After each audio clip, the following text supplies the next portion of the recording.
Wyoming Territory, October 1882. The first snow of the season comes down soft over a frontier town that has waited 13 years for the truth. Inside the Cheyenne courthouse, the air is electric.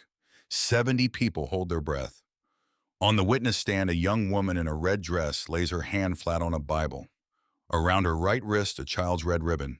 3 uneven stitches, tied that morning by small fingers. Before her on the rail sits a small wooden horse, a child's toy, hollow. Across the room, a man in a fine gray coat smiles like a blade folded inside skin. He knows what waits inside that horse. He has killed twice to keep it buried. He cannot let it open. He stands. He moves. And in the gallery, a 7-year-old girl in a clean blue dress quietly slips off her shoes. The wooden horse sat on the judge's bench like a child's toy. It was not a toy. Inside it was the truth. Inside it was 13 years of silence. A lantern that never fell. A father pushed down 40 feet of canyon rock. A mother who screamed once. A girl who lived because somebody threw her out a window. Inside it was a name. Eleanor Whitlock stood in the Cheyenne courthouse with her hands steady for the first time in her life. She wore red, her mother's red, the traveling dress she had bought in Boston 3 months ago when she still believed in fairy tales. She did not believe in fairy tales anymore. Across the room, a man in a fine gray coat smiled at her. The smile was a blade wrapped in skin. She smiled back because she finally had something he wanted, because she had the one thing on this earth that could put a rope around his neck. A federal marshal in a long dark coat moved toward the courtroom door. Outside, the first snow of October had begun falling on Cheyenne. The bailiff cleared his throat. The judge raised his gavel. And the wooden horse waited. 5 weeks earlier, Eleanor Whitlock did not know any of this. 5 weeks earlier, she had stepped off a stagecoach in this same town with a single trunk and a letter folded 6 times in her pocket. She had been told a man would meet her. She did not know she had been lured west to die. She did not know her father had hidden the truth inside a child's toy. She did not know the man she had come to marry had never written her a single word. Stay with me until the end, friend. This is a story for the patient. This is a story for the women who know what it is to wait on a porch for someone who never comes. This is how it began. September 14th, 1882, Cheyenne, Wyoming Territory. The stagecoach came in dusty and late, 2 hours late, long enough that the welcoming party, if there had been one, would have given up and gone home. Eleanor Whitlock stepped down onto the wooden platform with one hand on her trunk and one hand on the railing. She was 25 years old. She had never been west of Albany. She had never slept a night under a sky without gas lights. She had never been alone in her whole life. She was alone now. The driver tipped his hat and walked off to water the horses. The other passengers melted into the town. A boy whistled past her with a basket of biscuits. A wagon clattered down the rutted main street. Dogs barked. A church bell rang 4 o'clock somewhere east, and nobody came. She held the letter in her pocket. She did not need to read it. She had read it 80 times on the train and the stage. The handwriting was firm. The promises were modest. He had a small homestead at Bear Creek Ridge. He raised horses for Fort Russell. He had been alone 4 years. He had built the cabin himself. He hoped she would not find the country too rough. His name was Caleb Hawthorne. He was supposed to be standing on this platform. He was not. Nora, because nobody had called her Eleanor since her mother died, sat down on her trunk. She arranged her skirt over her boots. She kept her chin up, because that was what her mother had taught her in the year before the fire. A lady waits, her mother had said. A lady waits and does not weep where the world can see. So she waited. She did not weep. A man with a tin star walked past and looked her up and down. A woman in a calico bonnet crossed the street to avoid her. A boy with a slingshot stopped to stare until his mother yanked him by the collar. Nora kept her hands folded in her lap. The sun moved a degree west, then another. An old yellow dog came up and sniffed her glove. She let him. He sat down at her feet and rested his head on her boot. He smelled like cattle and dust. He was the first thing in Wyoming Territory that had been kind to her. She rubbed his ears. Somewhere a piano started playing. Across the street in front of the Meridian Hotel, a small crowd had gathered. Nora did not want to look. Until she did. Because the sound coming from that crowd was wrong. It was the sound of money changing hands. It was the sound of a voice she would learn to recognize. It was a man calling out numbers like a preacher selling salvation. $5. Do I hear five? She turned her head. A wooden block, a girl on it. The girl could not have been more than 14. Calico dress, bare feet, a small face, a smaller voice. The auctioneer's hand on her shoulder. $5, ladies and gentlemen. Strong girl. Healthy. Good for kitchen work. A rancher near the back spat into the dust. Nora felt the breath leave her chest. She had read about the orphan trains in the papers in Boston. She had cried over them in her uncle's parlor. She had told her uncle once in the worst year of her life that she wished she had been one of those children, because at least the children on the trains had each other, because at least somebody was looking for them. Her uncle had laughed. He had said, "You are an orphan, Eleanor. You only have a roof because I am Christian enough to let you sleep under it." Now she sat on a trunk in Wyoming territory and watched a girl who was actually being sold. The girl did not cry. She had used up her crying. Nora knew that look. $4 then. Do I hear four? A woman in front said something behind her glove. A man behind her laughed, and then a voice cut in from beside Nora's elbow. You shouldn't look so long, miss. They'll think you mean to bid. Nora turned. A young woman stood beside her, slim, pale, a little older than Nora maybe, 27, 28. She wore a brown dress with mended cuffs and a tape measure around her neck like a priest's stole. She held a paper sack of buttons. Nora opened her mouth, closed it, opened it again. The young woman smiled. The smile was tired but real. Prudence Mayfield, she said, town seamstress. New here yourself. I'm waiting for somebody, Nora said. He's late. How late? 3 hours. Prudence's smile changed. I'm sorry, she said. Don't be sorry, Nora said too quickly. He'll come. Prudence sat down on the trunk beside her without asking. The yellow dog wagged its tail. Who is it? Nora considered. She did not want to say. Until she did.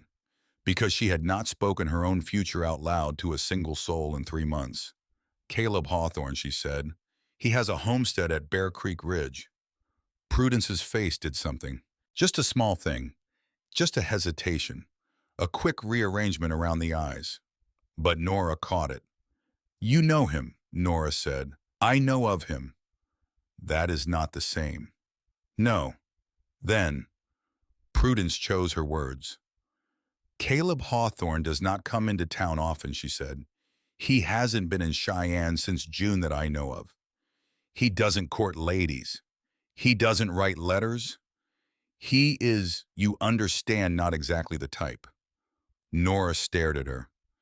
He wrote me, she said. Did he? 6 months of letters. I have them. They are upstairs in my trunk. I read them out loud to my window every night for 6 months because my uncle would not let me have a candle in my own room after 8 o'clock and the window faced east. Prudence said nothing for a moment. I do not know what to tell you, miss. Eleanor. Eleanor.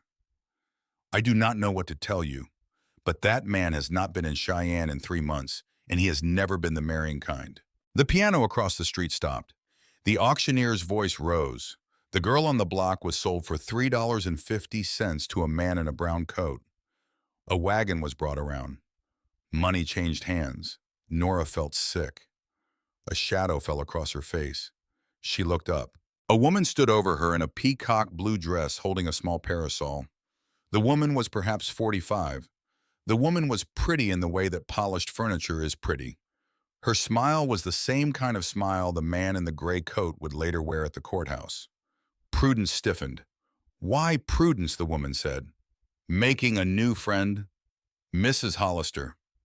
The woman's eyes settled on Nora. They walked over her like a tax collector counting silver. You're new, the woman said. From back east. Boston. Ah, I thought the dress. Bostonians do go in for that color. Daring of you. We don't see much red out here. Nora did not answer. You have somewhere to stay, dear. I am being met. Met. By? By the man I came to marry. Mrs. Hollister's smile sharpened. Just a hair. Just a degree. How interesting, she said. Cheyenne is so small. I know everyone. Perhaps I know him. Nora's chin lifted. It does not concern you, ma'am. A beat. Mrs. Hollister's smile did not move, but her eyes turned to glass. We will see, she said. I imagine we will see Miss Whitlock. Miss Whitlock. How lovely. Welcome to Cheyenne. She walked off. The parasol bobbed. A small dog at her heels followed her like a sentence. Prudence let out a long breath. That she said quietly was the mayor's wife. Beatrice Hollister, do not let her catch you alone. Nora did not answer. Inside her chest, something had begun to do a kind of arithmetic. The man who never wrote letters had written her. The mayor's wife had taken an immediate personal deliberate interest. The town seamstress had hesitated in a way that meant Nora was already somehow in a story she did not yet understand. She had not been in Cheyenne for 4 hours. She wanted to lay down on the platform and cry like a child. She did not. She watched a meadowlark fly across the sky over the depot roof. She listened to her own breathing. She counted the buttons on Prudence's dress. There were 11 and one was broken. Be still, she said inside her head. Be still, Eleanor. You are not a girl. You are 25 years old. You have come 1,000 miles. Be still. So she was still. And then the riders came, 3 of them. Hard riders, hard horses. They came at a gallop down Capitol Street and pulled up sharp in front of the Meridian Hotel. The biggest one swung off and went straight for the drugstore. The second went into the hotel. The third sat his horse and watched. The first was a man maybe 28. Tall, brown hair under a brown hat. A long open coat, dusty the dust of a hard ride. He moved like a man who had a sick child somewhere who needed something. The second was a man maybe 24. Younger, hot in the face, a pistol on his belt. He came back out of the hotel 2 minutes later with a small bottle and tossed it to the older one. The third was the oldest. He sat his horse with his hat low. His hands held the reins loose. His chest did not move much when he breathed. He was a man for whom waiting was a kind of work he had been practicing his whole life. He was 32. He had gray eyes. He had a scar along the left side of his jaw that disappeared into a 3-day beard. He did not look at Nora. He looked at nothing. Prudence's hand closed quickly around Nora's wrist. That is him, Prudence said. Nora's heart did something complicated. The Hawthorne brothers, Prudence said. The middle one is Jedediah. They call him Jed. The young one is Asa. The oldest is, Caleb, Nora said. Yes, then it is him.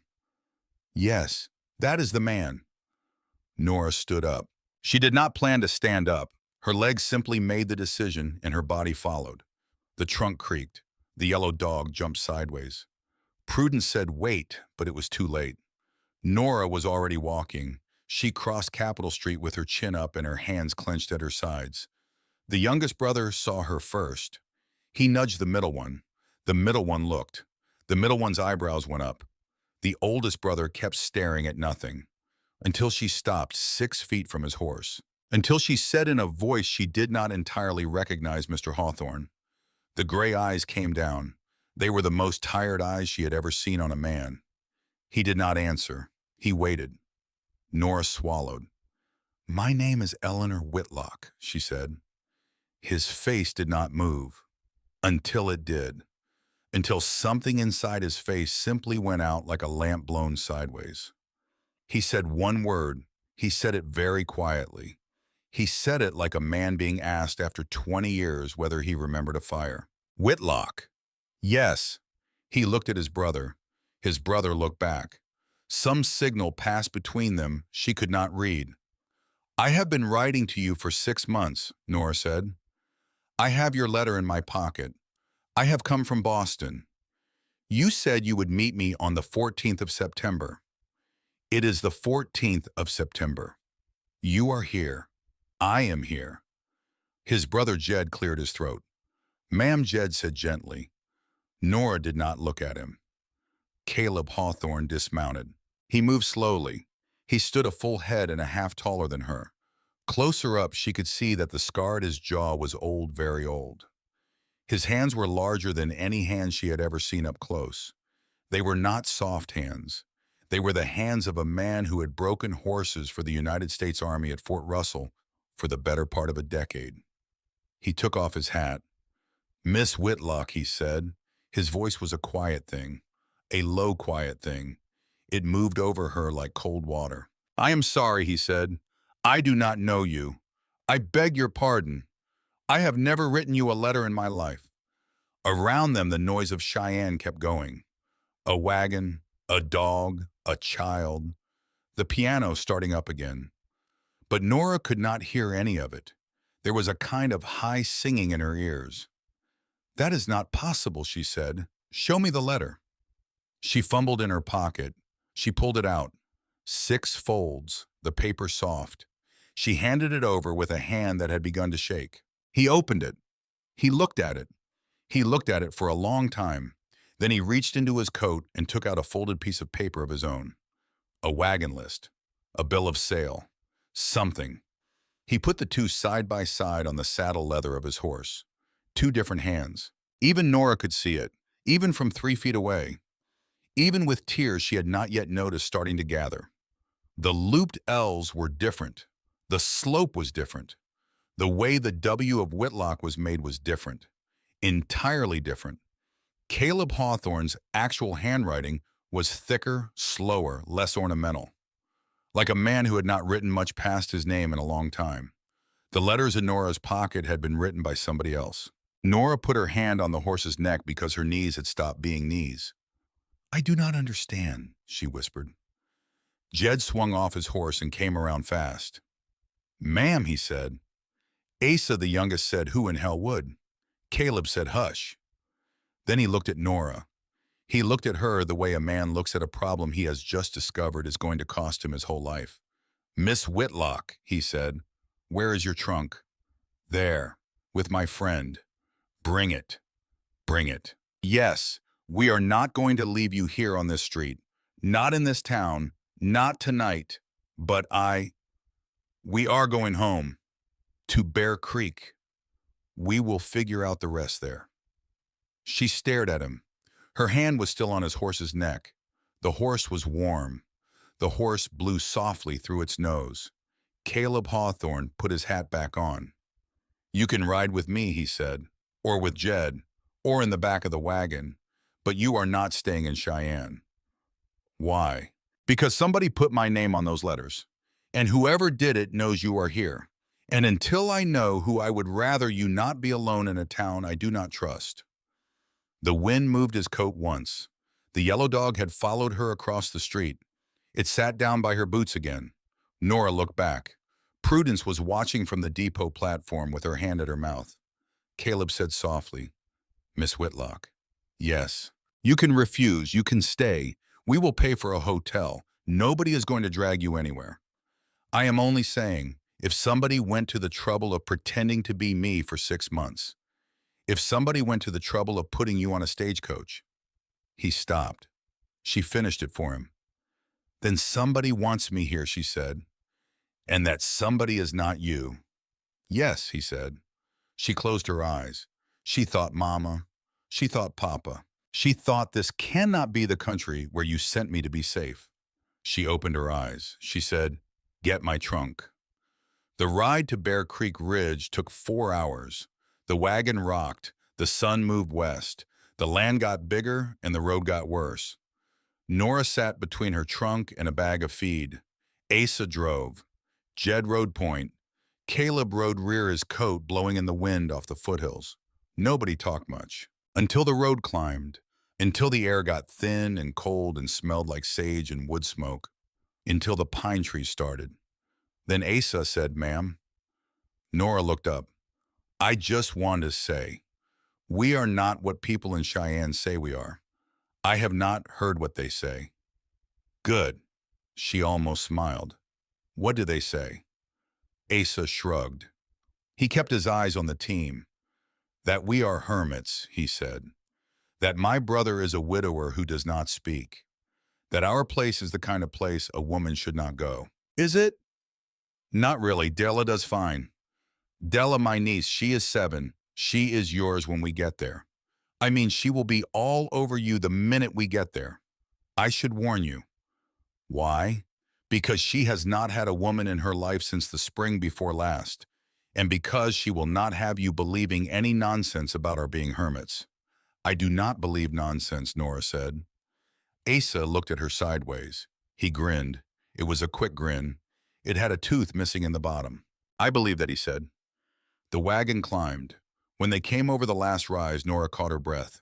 The ridge fell away in front of them in long folds of yellow and red and green. A creek cut a silver line through the bottom of the valley. Far up the slope against a stand of pine, a long, low cabin sat smoking. A small barn behind it. A corral. 3 horses standing nose to nose. A few chickens scratching in the dirt. A garden the last of summer in it. And in front of the cabin door, a small figure in a blue dress jumping up and down. Della. Della saw them before they had crossed the creek. Della came running. Her hair was the color of unbrushed sunlight. She ran across the meadow with her bare feet flying and her arms out, and she did not stop until she had climbed up the side of the wagon and onto the bench and looked at Nora square in the face and said, "You are pretty." Caleb riding up made a small sound that might have been amusement and might have been pain. "Della," he said, "mind your manners." "I am minding them," said Della. "I said she was pretty. I did not say she was old." Asa choked. Nora said hello. Della looked at her hands. Della looked at her hair. Della looked at her boots. "You are Eleanor." "Yes. We do not call people Eleanor here. It is too long. What do you call them?" Della tilted her head, thinking. "Nora," she said decisively. Nora's eyes filled, and she did not know why. "Yes," she said. "Nora is fine." Della reached out and put her small, dirty hand into Nora's gloved one. She did not let go for the rest of the ride down to the cabin. She did not let go when Caleb lifted Nora down. She did not let go when Asa carried the trunk inside. She did not let go when supper was set on the table. She let go only when she fell asleep much later with her head on Nora's lap by the fire. The cabin was not what Nora had pictured. She had pictured rough. She had pictured a single room. She had pictured a dirt floor. It was none of those things. There was a wood plank floor scrubbed pale. There were shelves. There were books on the shelves. There was a stone hearth taller than she was. There was a table with 4 chairs, 2 windows, white muslin curtains, a small dried bunch of lavender hanging upside down by the door. A man had lived here. A man whose dead wife had picked the curtains 6 years ago. A man who had not changed them. Della took her on a tour with her hand still in Nora's hand. This was the kitchen. That was the back room where Della slept. That was the loft where the boys slept. That was Uncle Caleb's room. "Where will I sleep?" Nora asked. Della frowned. "I have not decided yet," Della said. "We will figure it out." Nora laughed. She had not laughed in 3 months. The sound surprised her. Jed made beans and bacon. Asa cut bread. Caleb sat at the table and cleaned his rifle without looking at anyone. Della stayed under Nora's elbow. When supper was finished, Della fell asleep against Nora's side, like she had been doing it her whole life. The brothers cleared the dishes in a silence that was not unkind. It was just the silence of men who had run a household together for a long time and did not need to talk to do it. Caleb stepped outside to feed the horses. Nora went after him. The moon was up, the pines were black, the creek made a quiet sound below. "Mr. Hawthorne," she said. He did not turn. "I have to know." "I know," he said. "Why would somebody do this?" He did not answer. She came closer. She stood beside him at the corral fence. She put her hands on the wood. The wood was cold. "You looked at the letter," she said. "You knew something. I saw your face. You knew something the second I said my name." He looked at her. The moon was on his face. He said, "May I see your locket?" She froze. "What?" "The locket. At your throat." "May I see it?" She lifted her hand. She touched it. The little gold oval. The chain. It had been her mother's. It had survived the fire because she had been wearing it that night. Her father had given it to her 2 weeks before he died. She unhooked the chain. She put it in his hand. He opened it. And he looked at the small daguerreotype inside. Two faces faded. A woman with dark hair. A man with a kind, narrow face and a heavy mustache. Caleb Hawthorne went still in a way she had never seen a man go still. He closed the locket. He gave it back. He said one word. He said, "Zeke." "What?" "Zeke. Your father, Ezekiel Whitlock. You knew him?" "Yes." "How?" "I worked for him." "When?" "I have to go now," Caleb said. He went. He walked off across the meadow in the moonlight, with his coat blowing behind him, and he did not come back. He was gone until just before sunrise. Nora did not sleep. Morning came in slow and gray over Bear Creek Ridge. The fire in the hearth had gone down to red coals. Della breathed deep and even curled under a quilt on the rug with her cheek on Nora's knee. The brothers were still asleep up in the loft. The world outside was that soft pale that comes only an hour before sunup, when even the birds have not started. Nora had not slept. She had spent the night going through her trunk, layer by layer, dress by dress, a pair of gloves, a Bible, a folded shawl that had been her mother's, a few hairpins, 3 handkerchiefs, 2 letters from her uncle that she did not want to keep but could not quite throw out, a small collection of pressed flowers from a Boston garden she would never see again. And at the very bottom, wrapped in a piece of brown paper and pushed into a corner like an afterthought, a wooden horse. She held it in her lap by the fire. It was small. It would fit in a child's hand. It had been carved by somebody with patience and a sharp knife. One ear was chipped. The tail was slightly crooked, like the carver had run out of wood and improvised. The grain ran along its flanks in a way that gave the carving the look of moving. She had kept it for 13 years. It had survived the fire because she had been holding it that night. She had been holding it the way Della was now holding the cuff of her sleeve, like a charm. The cabin door opened. Caleb came in. He took off his hat. He set it on a peg. He looked at the fire. He looked at Della. He looked at Nora. He saw the wooden horse on her knee. He did not move. She did not move, until he said very softly, "Whitlock." "Yes." "You kept it." "Yes." He sat down across from her in his chair. He did not pull it close. He left the table between them. He laid his big hands flat on the wood. "I made that," he said. "I know, you know. I have known since the door opened." Caleb closed his eyes for a moment. "How old were you?" 12. "How old was I?" "I do not remember." 19. She nodded once. He kept his hands flat on the table. The room was very quiet. "I worked for your father the summer of 1869, he said. "He took me on for the cutting and stacking and to break 2 colts. I was a green kid. I had been on my own a year. I did not know anything about horses, and your father taught me how. He fed me at his table. He fed me until I cried at the table sometimes because I had not been fed regular in 9 months. Nora pressed her hand to her mouth. "You followed me around all summer," Caleb said. "You asked me 100 questions a day. You wanted to know why the horses kicked. You wanted to know how to whittle.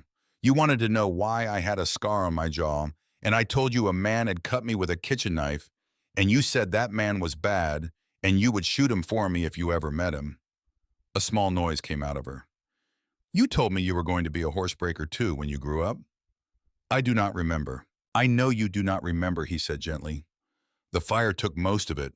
Your father told me later that you did not speak for 2 weeks after." Nora was crying without sound. She turned the wooden horse in her hands. "You made this for me," she said. "In August, 2 weeks before I rode out for a job in Laramie." "Why did you ride out?" "Money. I was young.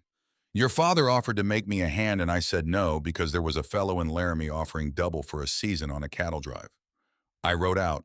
I made the money. I rode back. You came back. 3 weeks late. Yes. And he looked at the table. I came back, Caleb said, and the cabin was ash. She put a hand against her mouth. I came back and your mother and father were buried under a single stone behind the cottonwoods. I came back and you were gone. The neighbors had taken you to the territorial agent, and the territorial agent had put you on a train to Boston to your father's brother. 3 weeks. By the time I got the news in Laramie, you were 1,000 miles east. He was not looking at her. He was looking at his hands. I rode out to where the cabin had been, he said. I poked around in the ash. I went to the sheriff in Crowley. I told him I had seen things that summer. I told him your father had told me a man named Voss had been trying to buy the land for 3 years, and your father had told him no every time. I told him your father had told me a lantern had been broken in the back of the barn the week before I left. Somebody had been there. He stopped. Sheriff told me to ride out, he said. So I rode out. I have ridden out of my own life, Miss Whitlock, for 13 years, because I made your father a promise the summer before he died. He said, if anything ever happens to me, look after the girl. And I said I would. And he died. And I did not. She was crying very quietly now. I have been looking for you, he said. 6 years quietly, every territorial paper, every orphan roll, every freight clerk in Cheyenne and Denver and Laramie. I could not find you. Your uncle never put your name on anything I could touch. You were under a roof so heavy I could not see through it. He raised his eyes. Until somebody put you on a stagecoach in your own name. And I think we both know what that means. She wiped her face with the back of her hand. She set the wooden horse on the table between them like a third thing in the conversation. It means somebody knows you were looking, she said. It means somebody knows I would come, he said. It means we are both in a trap, Miss Whitlock, and you have walked into it on your own legs. The fire popped behind them. Della murmured something in her sleep about chickens. Outside, the first light was turning the snow on the high peaks pink. Nora looked at the wooden horse on the table. She said the fire was not an accident. He shook his head. She said somebody killed my father. He nodded. She said Voss. He said yes. They went to town the next day for flour and lamp oil and a length of stovepipe. Della begged to go. Della won. Della sat between Nora and Caleb on the wagon bench in a clean blue dress with her hair brushed for the first time since June. She held Nora's hand the whole way and pointed out every cow. Cheyenne by daylight looked smaller than it had the day before. The auction block was empty now. The yellow dog was asleep under the depot bench. A man was sweeping the front of the Meridian Hotel. They tied the wagon at the dry goods. Della pulled Nora inside. Caleb stayed at the post outside talking quietly with a man Nora did not know. Jed crossed the street to the smithy. Asa stayed with the wagon. Inside the store smelled of molasses and leather and pickle brine. Della went straight for the candy jar. Nora was standing at the counter counting out flour money when she felt the temperature of the room change. She did not know how she knew. She just knew. She turned. A man stood in the doorway of the dry goods store. He was tall. He was perhaps 50. He had iron gray hair brushed carefully back. He wore a fine gray coat that had not come from this territory. He had a silver pin in his cravat. He stood with his hat in his hand the way a gentleman stands. He was smiling. He was smiling at Nora. Behind him, just visible through the window, Beatrice Hollister stood with her parasol. Miss Whitlock, the man said. His voice was warm, cultivated, the voice of a man who read books in 3 languages and ordered his suits from Denver. I beg your pardon, sir. You will not know me, the man said, and he moved into the store like he owned it, which Nora thought later he very nearly did. My name is Marcus Voss. She did not say anything. I knew your father, he said. She had been ready for that. Caleb had warned her on the wagon. She had practiced her face all morning. Even so, her hands tightened on the counter. My father has been dead a long time. 13 years. Yes. A loss to the territory. Zeke Whitlock was one of the finest men I ever knew. Caleb had said he is going to say he was your father's friend. He will offer you something. He will be very kind, smile and say very little. So she smiled. She said very little. Voss reached into his coat. He took out a small embossed card. He laid it on the counter between her hands like a gentleman laying down a calling card in a Boston parlor. I would consider it a personal honor, he said, to assist you in any way you need while you are settling in our country. Your father and I had a long and friendly relationship. He would not wish you to be without support. Della came up behind Nora's skirts and went very still. Children, Nora realized no. Thank you, Mr. Voss, Nora said. He bowed. Until soon, he said. He walked out. Beatrice Hollister on the boardwalk fell into step beside him. They walked down Capitol Street the way friends walk. Caleb came in 3 seconds later. He had not been in the store while Voss was in the store, which Nora later realized was not a coincidence. His face was very calm. What did he say? Caleb asked. Hello, Nora said. What did you say? Very little. Good. Della tugged Nora's hand. Della whispered loud, that man is bad. I know, Nora said. How do you know? He smiled like Mrs. Hollister. Della said. That was, Nora thought, the most useful intelligence she had received in 3 months. He came that evening. The sun was orange on the peaks. Della was setting the table. Jed was outside chopping wood. Asa was in the barn. Nora was at the hearth stirring stew. The dogs barked first, then the hoofbeats. Caleb walked to the door and looked out. He stood there a moment. Then he walked back across the room and very calmly took down his rifle from the pegs above the door. He checked the load. He did not put it back on the pegs. He set it across the table. Della, he said. Yes. You go in the back room with Nora. You stay there until I come and tell you it is fine. Are we in trouble? No. Della knew when adults were lying. Della went into the back room and pulled Nora after her. She did not let go of Nora's sleeve. Nora pulled the door almost closed but left a 1-inch crack. She watched. Through the crack, she saw Caleb open the front door of the cabin and step out onto the porch. Through the crack, she heard hoofbeats stop. Through the crack, she heard Marcus Voss say in his warm, cultivated voice, Caleb Hawthorne. Forgive the hour, Voss, Caleb said. The voice was very flat. May I dismount?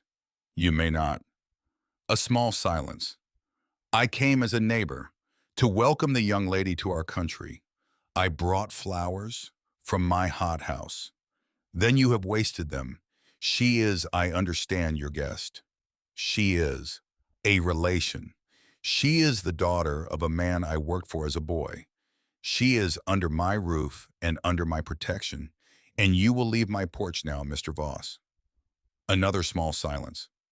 Voss said very gently, There is no need for this tone, Caleb. I came in friendship. Nora gripped Della's hand. Caleb said the last time you came in friendship to a Whitlock Mr. Voss, that family burned in their beds. The silence that followed was not small. The silence that followed had teeth. Marcus Voss said, You should be very, very careful what you say in this country, Mr. Hawthorne. Cheyenne is a small town. People talk. Reputations can be made.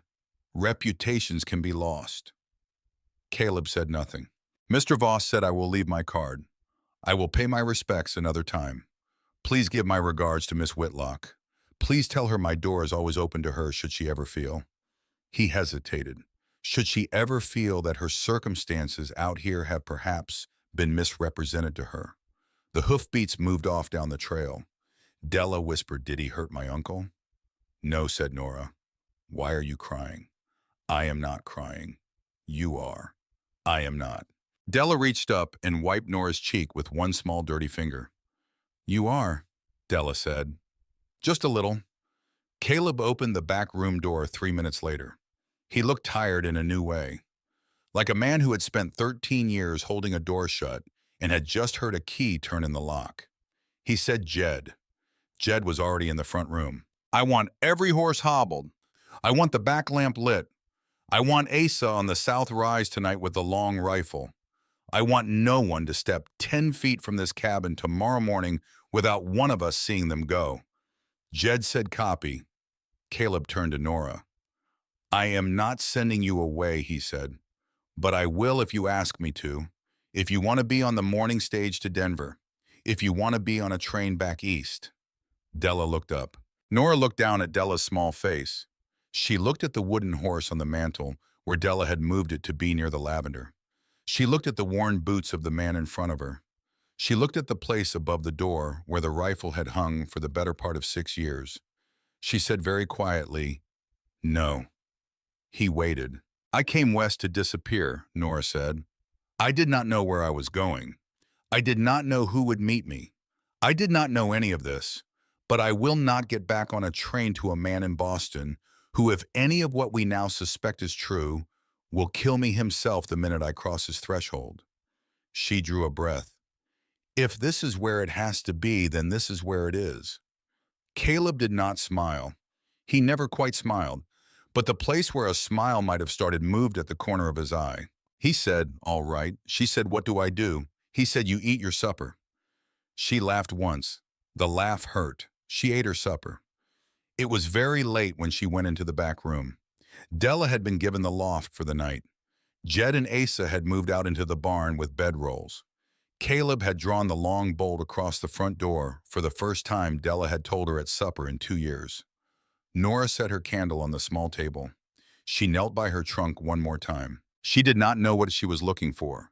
She had been over every layer until she lifted the lining at the bottom. The lining was loose at one corner. It had been loose when she bought the trunk in Boston. She had never lifted it. The trunk had been her mother's. The lining had been there for 30 years. She had never thought to look. She lifted it now. Underneath the lining, pressed flat against the wood of the trunk's bottom, was a folded square of paper, sealed with wax. The wax was red. The wax was old. The seal in the wax was the letter Z. She sat back on her heels. Her hands began to shake. Her father's seal, her father's name, Ezekiel. Somebody had put this letter in the bottom of this trunk a long, long time ago. It had been waiting for her. It had been waiting for her for 13 years. She turned the letter over. On the front, in handwriting she had only ever seen in 2 old account books her uncle had let her keep, were 5 words. For my Eleanor. When grown. She held it in both hands and she did not breathe. Outside the window, the wind in the pines made a sound like an old voice trying to speak. She broke the seal. The wax cracked and fell into her lap in small red pieces like dried blood. The letter unfolded itself slowly in her hands. The candle flickered. The wind in the pines spoke again, and Eleanor Whitlock began to read what her father had hidden for her on the last full week of his life. Her father's handwriting, 13 years dead, and here it was, steady, patient, waiting on her lap by a candle in a stranger's cabin in a country he had been killed for. She had not heard his voice in so long she had stopped believing she remembered it, but the moment she saw the slant of his L's, she heard him say her name. Eleanor, the way he had said it on the front porch in summer. Eleanor, come look.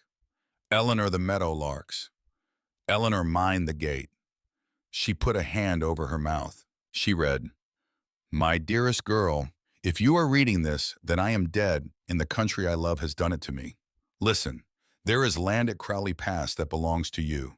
320 acres. The deed has been recorded twice. Once at the territorial office in Cheyenne. Once in a place no man knows but me, and now by way of this letter you. I have an enemy, Eleanor. I do not name him here because if this letter falls into the wrong hands, a name will only hasten what may already be coming. But you will know him when you meet him. He is a man with money.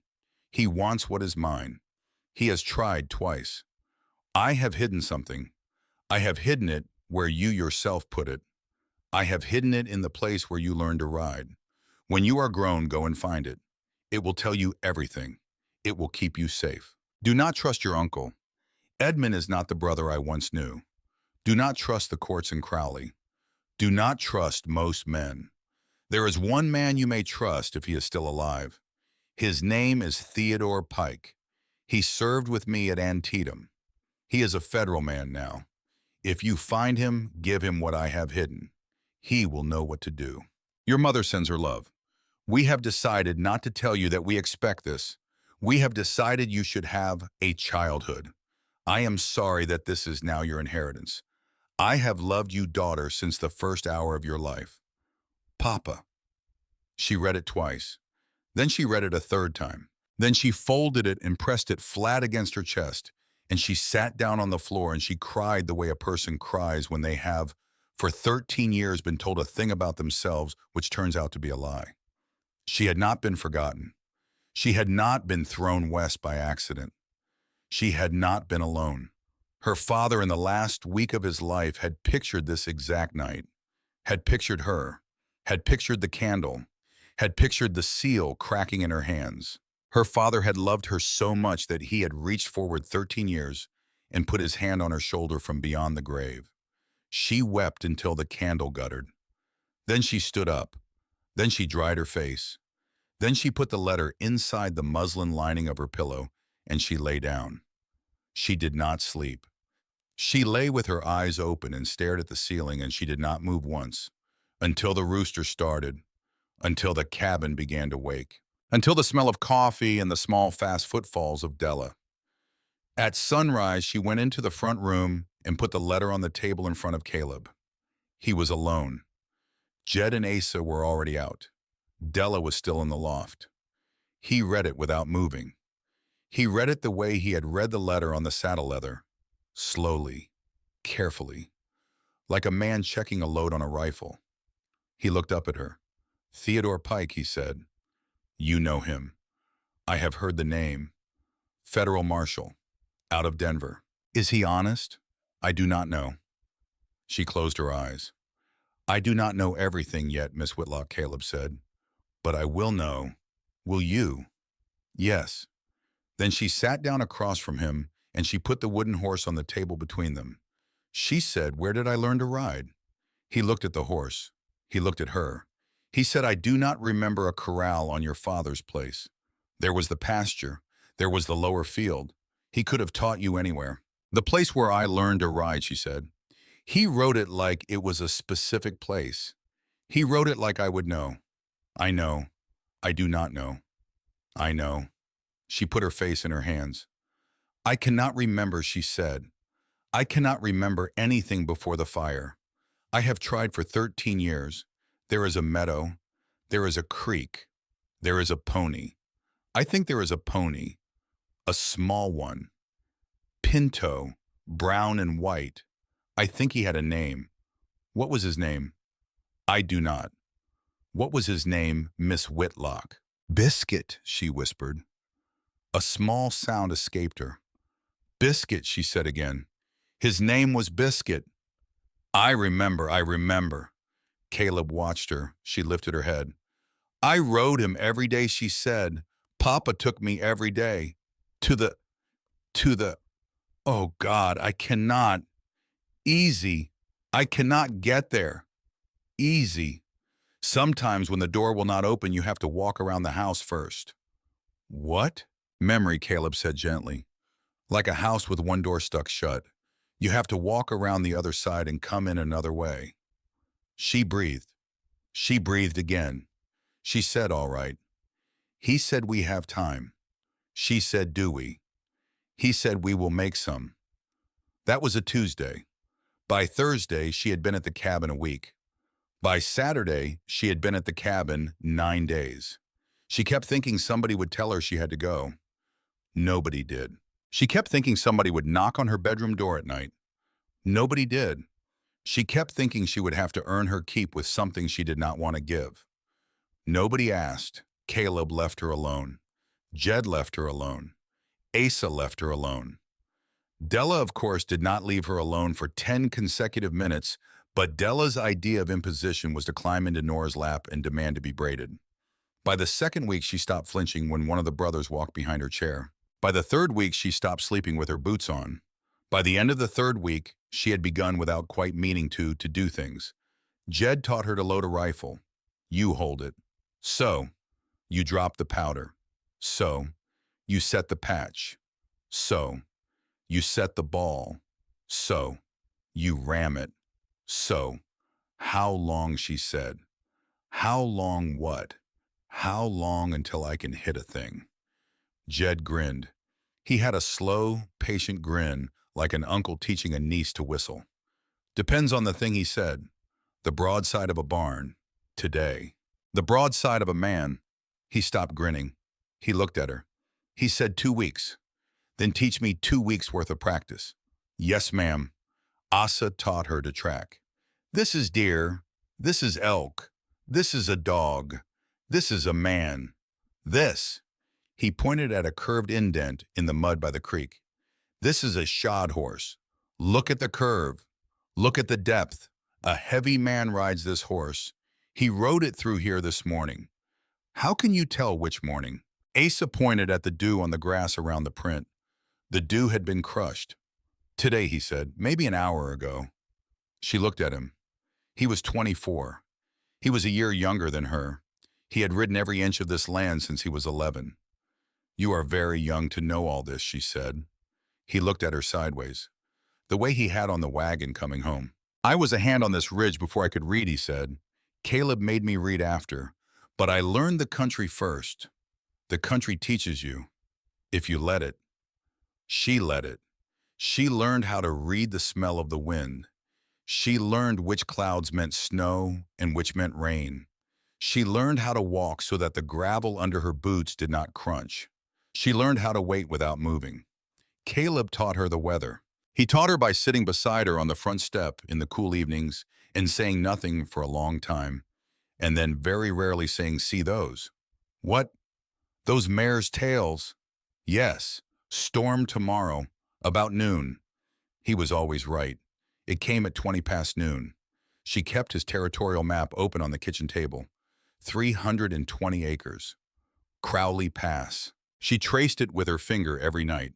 Bordered on the east by a creek, bordered on the south by a road, bordered on the north by the foothills, bordered on the west by Voss's land, by 30,000 acres of Voss's land, by an empire of Voss's land.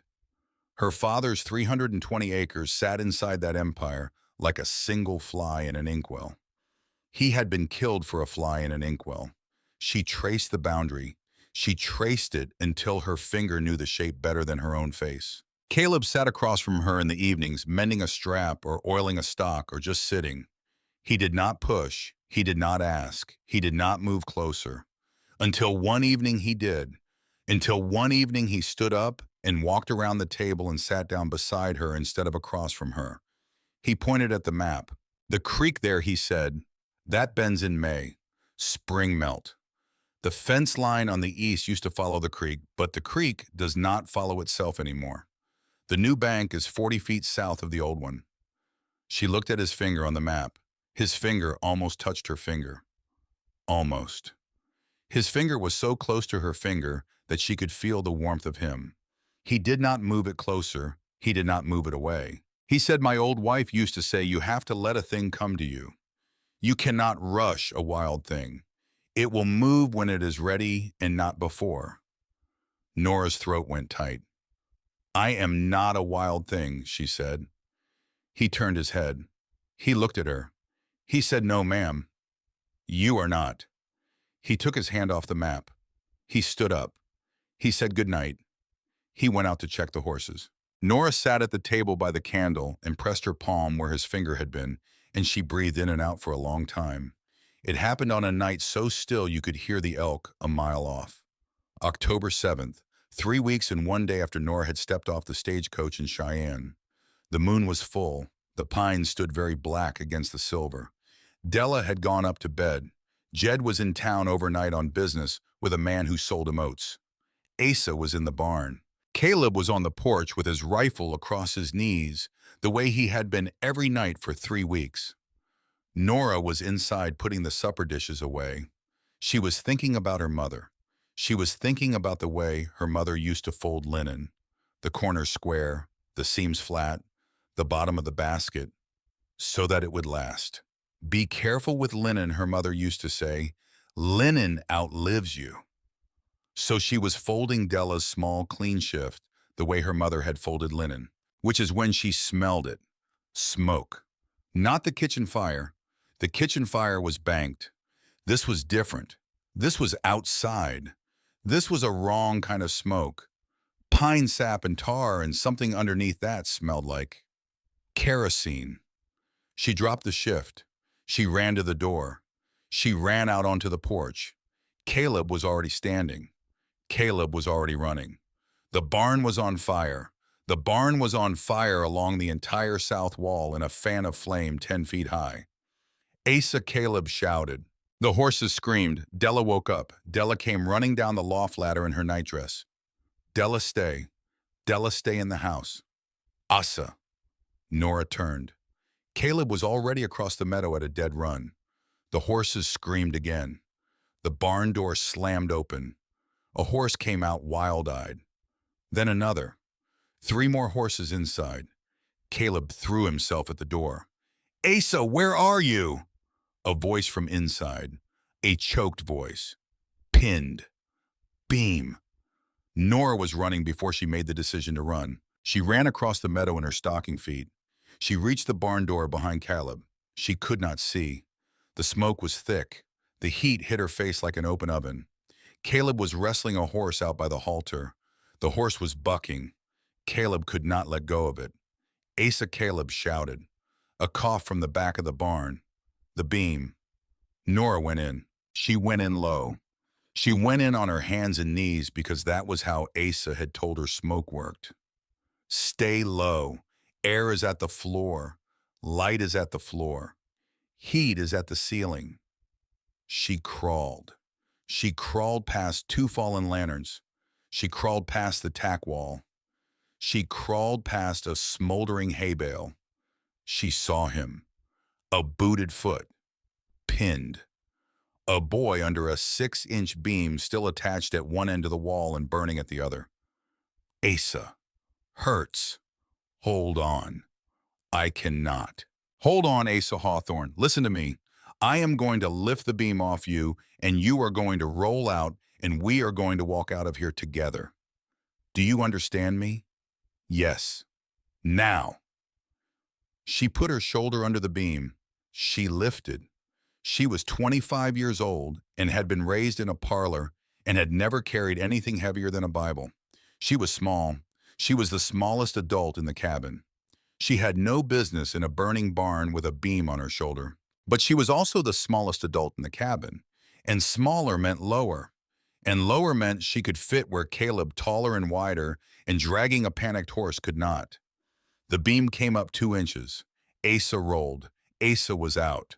The beam fell. Sparks shot up in a great red wash. She grabbed his shirt and she crawled backward with him hooked over her arm, and she got him out the door and onto the cool grass before her own knees gave out. Caleb came running back. Caleb dropped to his knees beside Asa. Asa was conscious. Asa was breathing. Asa's right shoulder, the shoulder that had been against the beam, was burned through his shirt, and the skin was black and red and very bad. Nora sat in the grass. The world was tilting. Della was on the porch screaming. Caleb was pressing the heel of his hand against Asa's shoulder and saying his name. And Asa was saying, my horses, my horses. The horses, and the barn was a column of fire against the silver pines. Then Nora put her head between her knees and she vomited into the grass, and she shook, and she did not stop shaking for an hour. By dawn, the barn was a black smear on the meadow. By dawn, Asa was in the cabin asleep with bandages and willow bark tea and a fever they would have to watch. By dawn, the horses, all but one, had been recovered from the slopes. By dawn, Caleb came to find her. She was sitting on the back step. She was looking at her hands. Her hands were black with soot. Caleb sat down beside her. He looked at her hands. He took one of them in his. He turned it over. A burn across her palm. A deep one. She had not noticed. He went into the cabin and came back with grease and clean rag and bandage. He bandaged her hand without speaking. He did not let go of it after. He held her hand for the length of time it took the sun to lift fully over the eastern ridge. He said 3 things, yes. 1, Asa would be dead by morning if you had not gone in. 2, there were 2 riders. They were here last night. They cut the south fence. They came up through the trees. They left from the same place. 2 horses, both shod. Voss's Smith, his shoes. Yes, the curve I showed you. 3. She waited. He said the man we are dealing with is not afraid of us. We knew he was a man who burned things. We did not know he would burn a thing while we were in it. She swallowed. She said, I am not leaving. He said, I know. She said, I will not leave Della. He said, I know. He did not let go of her hand. The telegram came 2 days later. It came from Prudence Mayfield by way of her brother in Boston, by way of a man Caleb had hired 3 weeks before. Prudence had ridden out to deliver it herself. She had ridden alone. She had not told anyone in town where she was going. She came into the cabin still in her dust coat. She handed Caleb the envelope. She sat down without being asked. Caleb opened it at the table. His face did not move. He passed it to Nora. She read it. She read it twice. She put it down on the table and she put her hands flat on either side of it, and she did not move for a long time. What does it say? Said Della from the corner. Nothing for you, child, said Prudence gently. Della came over anyway and put her hand on Nora's knee. Nora looked at Caleb. She said, my uncle. Yes. Has been in correspondence with Marcus Voss. Yes. For how long? The telegram says 9 years. 9 years? Yes. Since I was 16. Yes. Nora began to laugh. It was not a real laugh. It was a small, dry, hurt thing that came out of her without permission. He gave me to him, she said. My uncle. He gave me to him. He never raised me. He kept me. He kept me on the shelf for 9 years, waiting until I was old enough to be sent, until I was old enough that nobody would ask, until I was old enough to be a body in a fire on a piece of land they wanted. Caleb said nothing. Prudence said nothing. Della put her small head on Nora's knee. The boys had me, Nora said. The Hawthorne brothers had me. My uncle put me in a trunk and shipped me west like merchandise. Voss was waiting on the other end. The marriage was never going to happen. The marriage was a story to get me on a stage. A story so that when my body turned up at the bottom of a creek, nobody in Boston would ask. Because I had run off. Because I had gone west. Because I was already lost. She laughed again. She covered her mouth. She tried to stop. Della stroked her sleeve. Prudence said your father knew. What? Your father knew? About Edmund. He said so in the letter. He said, do not trust your uncle. Nora looked up. He knew. He knew his own brother was. He knew his own brother would. She could not finish. Caleb said, your father trusted you to know. That is why he wrote. He believed you could be told. She looked at the wooden horse on the mantel. She said, then he believed I would find it. The thing. He believed I would find what he hid. I believe so, ma'am. So do I, said Prudence quietly. So do I, said Della, who did not know what they were talking about, but who had decided 30 seconds ago that whatever Nora believed, Della believed. Nora laughed once more. This time it was a different laugh, smaller, steadier. She said, then I had better find it. They rode out to Crowley Pass on a Thursday, just Nora and Caleb. Jed was at home with Asa, who was healing but slow. Della had wanted to come and had been told no and had wept and had been promised by Nora a wooden bird if she was brave. Della had stopped weeping with the unfair speed of children. The ride was a half day, south by southwest, through 3 valleys and over 1 low pass. The land changed as they went. The pines thinned, the grass came up tall and brown, the sky got very wide. Nora rode behind Caleb on a quiet bay mare named Hen. The mare had been her father's once, Caleb said. He had not told her this before. He had bought the mare 2 summers ago from a man who had bought her from a man who had bought her from the estate sale at Crowley after the fire. The mare was 19 years old now, she remembered. Nora rode with her hand on the mare's neck and she did not speak. The closer they got, the slower she breathed. They came over a small rise. Caleb pulled up. He said there. She looked. There was nothing there. That is, there was nothing there that her eyes recognized. There was a meadow. There was a creek bed dry where the water had moved away. There was a low rise where some cottonwoods stood. There were the burnt bones of a structure under 13 years of weather. Two scorched stone steps where a porch had been. A chimney still standing brick by brick, like a single finger pointing at God. She got off the mare without help. She walked across the grass. She walked to where the door had been. She knelt down. She put her hand flat on the stone step. The step was warm from the afternoon sun. She closed her eyes. A meadowlark sang somewhere out in the grass. Her mother had stood here. Her mother had stood here in a brown apron with flour on her hands and had called Eleanor in for supper.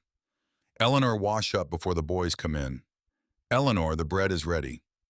Eleanor. She did not weep, she did not move. She knelt and breathed and let it come. After a long time, she stood up. She walked across the yard. She walked past the cottonwoods. She walked past the place where the barn would have been. She walked past a fallen post that had once been a corner of something. She came to the creek bed. The creek bed was dry. She looked north. The creek had moved. The new creek ran 100 yards north of where it had once run.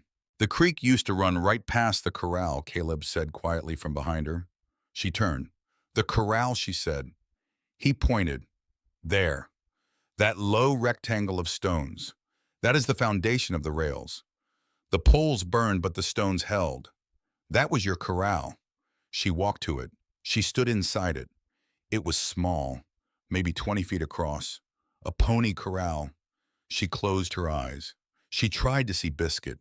She tried to see her own small hands on the reins. She tried to see her father walking beside her with one hand on her boot. She could almost. She could almost. Until she could not. The door in her head would not open. She opened her eyes. She said, I cannot find it. She said, I cannot get back inside. Caleb said nothing. She turned slowly. She looked at the empty corral. She looked at the dry creek bed. She looked at the cottonwoods. She looked at the chimney. She said, Papa, where did you put it? Help me, please. Where did you put it? The meadowlark sang again. Nothing else answered. They did not ride back that night. There was no reason to. The light was failing. The horses were tired. The cabin was 4 hours back. Caleb set up camp in the lee of the cottonwoods. He built a small fire. He picketed the horses. He laid out 2 bedrolls a respectful distance apart. He did not look at her once while he did this. Nora sat on a fallen log. She had not spoken in 2 hours. Caleb made coffee. He gave her a cup. She held it without drinking. He said, my wife. She looked up. He had not said the words, my wife, out loud in front of her before. Not directly. She had known. She had been told. Della had mentioned in passing one morning that there used to be another lady once, but Caleb himself had not spoken of her. He looked into the fire. Her name was Sarah, he said. Sarah. Yes. She was 24 when we married. I was 26. We had been at Bear Creek 2 years when she got with child. She wanted that child more than anything she had ever wanted. She had been a town girl. She had not minded the country. She had loved the country, in fact. But she had told me in the year before we married that the only thing she wanted out of life was to be a mother in a quiet house with a man who would not yell at her. Nora's eyes burned. He went on. The boy came in the late spring, Caleb said. 1878. We called him Daniel, after my own father. Yes, he was a small thing. He was very small. But he was healthy. He ate. He grew. He had a way of looking up at his mother when she came into a room. He had hands like she had hands. A pause. The fever came in October. Yes, she got it first. He got it from her. They burned for 9 days. I sat in that cabin and I held cold rags and I sang and I prayed to a God I had not believed in since I was a boy. And on the 9th day, I had to dig 2 holes. Caleb did not cry. He just sat. And the firelight moved on his face. I made the wooden cross myself, he said. I cut it. I stood it. I did not let Jed help. I did not let Asa help. I dug those 2 holes alone in November ground, and it took me from sunup to sundown. Nora set her coffee down. She got up. She crossed the 3 feet between them. She sat down next to him on his log. She did not touch him. She just sat next to him in the cold. He said, I have not said her name out loud since the day I dug the grave. 4 years. I did not know if I could. You said it. I said it to you. Yes. A long quiet. A coyote cried out on the far ridge. She said, Papa threw me out the window. He turned his head. She said, that is what I remember. He came into my room and he picked me up out of bed in my nightgown, and he carried me to the window. He opened it. He kissed my forehead. He said, run, Eleanor, run as far as your legs will go and do not look back. And then he put me out the window and he closed it behind me. Caleb closed his eyes. She said, I do not remember anything after that. I do not remember the fire. I do not remember my mother. I do not remember running. I came back to myself much later in a neighbor's wagon in daylight with my hair smelling of smoke. She said, I have never told that to anyone. Not in 13 years. He said, thank you. She said, for what? He said, for telling me. A long quiet again. She did not know who reached first. She did not know who put their hand on whose. She knew only that when she looked down, her right hand was on top of his left, and that neither of them was breathing very steadily, and that she was very glad of the cold and the dark and the empty country, because in the cold and the dark and the empty country, it was possible to feel a man's hand on your hand and to feel it for what it was. Not a possession, not a transaction, not a debt being paid, just a hand. They sat like that until the fire was nearly out. Then they slept on either side of the embers and did not move toward each other in the night. And the wooden horse, 320 acres south of where Nora's father had hidden the truth, sat tied into the saddlebag of Hen the bay mare 8 feet away. It was very close. It was right there. Neither of them yet knew. They rode home the next morning. By Sunday, Cheyenne knew they had been away. By Monday morning, Cheyenne knew where. Nora found this out from Prudence, who rode in again to deliver with her face set hard a folded copy of the Cheyenne Daily Sun. Prudence laid the paper on the table. She said, page 2. Caleb read it. His jaw went tight. He passed it to Nora. Page 2 carried a small article printed under the headline, A Question of Identity. The article reported that a young woman calling herself Eleanor Whitlock had recently arrived in Cheyenne under irregular circumstances. The article noted that no marriage license had been issued. The article noted that the woman was currently residing without legal cover at the homestead of 3 unmarried men on Bear Creek Ridge. The article suggested in language a Boston lawyer could have written that the woman might in fact be a fugitive from a respectable Boston family, that the family in question wished her safe return, and that the matter would be taken up at the next session of the territorial court. The article was unsigned. The article was full of small, clean knives. Nora's hands curled. Caleb said, Hollister. I think so, said Prudence. Voss had her write it. I think so. How long do we have? Caleb said. Prudence drew breath. The next session of the court is Thursday, she said. Thursday. Yes. That is 4 days, Caleb. Yes. What do they want? They want to take her, said Prudence quietly. They want a judge to declare her not in her right mind. They want to put her on a stage back east. They want her in her uncle's house by month's end. After that. She did not finish. She did not need to. After that, Edmund Whitlock would do what Edmund Whitlock had been paid for 9 years to do. Nora put her hands flat on the table. She said no. She said it again. She said it a third time. Caleb stood up. He said, Prudence. 2 things. Yes. 1. The piece of evidence we need is somewhere on 320 acres at Crowley Pass. Yes. 2. There is a federal marshal arriving in Cheyenne this week. His name is Theodore Pike. He is here on other business, but he is here. I want to know where he is. I want to know who he sees. I want to know whether Voss has had him to dinner yet. He has said Prudence. Caleb closed his eyes. When? Last night. How did it look? Friendly, said Prudence. Late. Carriage, Mrs. Hollister was there. Of course she was. So Pike is. We do not know what Pike is yet, said Caleb. Nora looked up. Her father had named one man. Her father had named Theodore Pike. Her father had said, if he is still alive, trust him. And he was still alive. And he had just sat down to dinner with the man who had killed her father. She put her face in her hands. She said, Caleb. Yes, what if he is one of them? He said, then we will know in 2 days. She said, and if he is? He said, then your father was wrong. She said, Papa was not often wrong. He said, no, ma'am, I do not think he was. A silence. She said, then we have to find the evidence first. He said, yes. She said, in 4 days. He said, yes. She said, in 320 acres. In a place that does not exist anymore. In a corral that is gone. By a creek that is moved. He said, yes. She said, oh God. That night a storm came through Bear Creek Ridge. The first real storm of the season. October wind, cold rain turning to wet snow at the high passes. The pines lashed, the chimney moaned. Della pressed against Nora's side on the rug and did not sleep. The brothers took shifts at the windows. Nora had not slept in 3 nights running.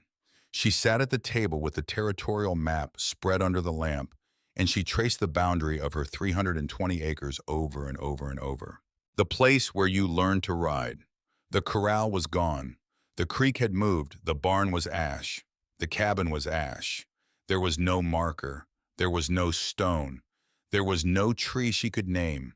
There was only one thing left from that summer that she could remember holding in her own hands. She looked at the mantle. The wooden horse looked back at her. It looked back at her the way a child's toy looks back at you when it has been carrying a secret for a long time. She stared at it. Something moved in her head. A small thing. The edge of a thing. The corner of a door beginning finally to crack. She stood up. She walked to the mantle. She picked up the wooden horse. She held it. She held it up to the lamp. She turned it over. She looked at its belly. There was a seam, a small seam she had not seen before. A seam under 13 years of patina in child's fingerprints. A seam where the wood had been cut and put back. A seam where someone with a knife had hollowed it out and resealed it. The seam was not a child's work. The seam was an adult's work. The seam was her father's work. Her hands began to shake. Her hands began to shake very hard. Because Caleb had carved it solid. Caleb had made her a solid wooden horse the August she was 12, and he had ridden away to Laramie. And her father had taken it from her hands in the days after Caleb left. He had taken it. He had cut into it. He had hollowed it out. He had put something inside. He had glued it shut. He had given it back. She had held it that night when Papa threw her out the window. She had held it on the wagon. She had held it on the train. She had carried it across a continent and put it on a child's mantle in a stranger's cabin in Wyoming. And the whole time, the whole 13 years, every day she had thought it was a toy. Every day she had pressed it to her chest and thought it was the last warm thing left of her father. It was the last warm thing left of her father. It was also the deed and the proof and the letter and the name. It was the thing that would put a rope around Marcus Voss's neck. Her father had taught her to ride on the wooden horse. Her father had hidden the truth in the place where she had learned to ride. The place where she had learned to ride was in her hand. She made a small sound, half laugh, half sob. She started to call out, "Caleb!" She started to walk toward the back room where he had gone to bring in firewood. She started to, until a knock at the front door. A knock at the front door in the middle of the storm. A knock at the front door at 10:45 on a Tuesday night with the wind screaming sideways and the snow already 6 inches against the porch. Della scrambled up off the rug. Caleb came in from the back room in 2 strides with the rifle. Jed came down the loft ladder. Nobody. Nobody could be at that door at this hour in this weather. Caleb said who? A voice from the porch, older, calm, wet from the storm. The voice said, "My name is Theodore Pike. I am a federal marshal out of Denver. I know you do not know me. I knew Ezekiel Whitlock. I served with him at Antietam. I have come a long way, and I have ridden hard since dinner at a man named Voss's house 2 nights ago. And I think if Miss Eleanor is inside that cabin, that she and I need to talk." Nora stood with the wooden horse in her hand. The wooden horse in her hand contained, although she had not yet opened it, the only thing that could either save her life or get her killed by morning. She did not know whether the man on the other side of the door was the man her father had named. She did not know whether the man on the other side of the door was the second of the 2 horsemen who had cut the south fence and set the barn on fire. She did not know which. She had 4 days. She had no proof. She had a wooden horse and a man in a hat and a marshal at the door. And outside the wind tore at the pines, and Della reached up and slipped her small hand into Nora's. And Caleb looked at Nora across the cabin and very softly said, "Your call." Nora looked at Caleb. Caleb looked at Nora. The wind tore at the cabin. Della's small hand was warm in hers. She thought, "Papa, what do I do?" There was no answer from the dark country outside. There was only the sound of an old man on a porch with a soaked hat in his hand and a story he had not yet been allowed to tell. She made the choice. She nodded once at Caleb. Caleb crossed the room. He drew back the bolt. He opened the door. A man stepped into the cabin. He was 60. He was tall. He had gray eyes and gray hair and a long gray mustache and an old federal star on a leather thong around his neck instead of pinned to a coat. His coat was soaked through. His boots had 3 inches of red Wyoming mud on them. He looked tired in a way that was not the tired of a single night's ride, but the tired of a man who had been tired for 30 years. He took off his hat. He stood inside the doorway with his hat at his chest. He looked first at Caleb, then at Jed, then at Della, then at Asa propped up on a quilt against the wall with his shoulder still bandaged. Last he looked at Nora. He looked at Nora for a long time. He said, "You have his eyes." Nora could not answer. "You have his eyes," Theodore Pike said again, "and his chin, and the way of standing very still when you do not trust a thing. She said you knew my father. He said I owe your father my life." She said when? He said September 17th, 1862, Antietam, a field on a farm in Maryland. 23,000 boys went down between sunup and sundown. I was one of them. Bullet in the thigh. I should have bled out in 2 hours. Your father carried me half a mile through corn that had grown back over the dead.